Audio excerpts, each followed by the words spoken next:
কৰিছো আয়োজন নালাগে নালাগে মোক মৃত্যু লাগে মোক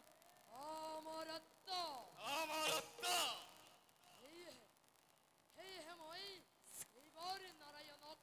সন্তুষ্ট কৰিব বিচাৰিছো কিন্তু আনৰ দৰে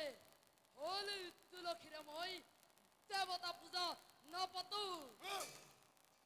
যাৰ সামগ্ৰী হিচাপে গোটাই লৈছো মই সাধু সন্ত ভকত বৈষ্ণৱ সেনাপতি কালজয় আজিৰ যজ্ঞ হলনে সম্পূৰ্ণ আজি যজ্ঞৰ কাৰণে কিমানজন দেৱৰ্ষি আৰু ব্ৰহ্মৰ্ষিক ধৰি অনা হৈছে আৰু শুনা আজি যজ্ঞৰ তৰোৱাল এইদৰেই তীক্ষ্ণ কৰি তুলিবা প্ৰয়োজন হলে মোৰ শিৰ কাটি মই মৰি যজ্ঞত নিক্ষেপ কৰিব পাৰোঁ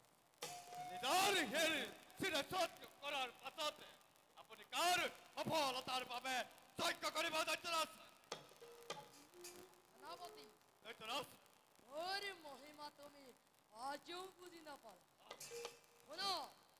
মোৰ এই তিনিটা শিৰৰ যিকোনো দুটা শিৰো যদি কাটি দিয়া হয় নহয় মোৰ মৃত্যু আৰু শুনা মই যজ্ঞ কৰি থকা সময়ত যাতে ৰাজ্যত কতো অশান্তিৰ সৃষ্টি নহয় তাৰ তুমি দৃষ্টি ৰাখিবা ভালদৰে দৈত্যৰাজ থাকোতে জীৱিত এই কালজয় কোনো দুৰ্বৃত্তই আক্ৰমণ কৰিব নোৱাৰে আমাৰ ৰাজ্যত উত্তম উত্তম কালদয় বলা বলা যাওঁ আমি এতিয়া পুনৰ যজ্ঞ কৰোগৈ এইজন বলো দৈত্যৰাজ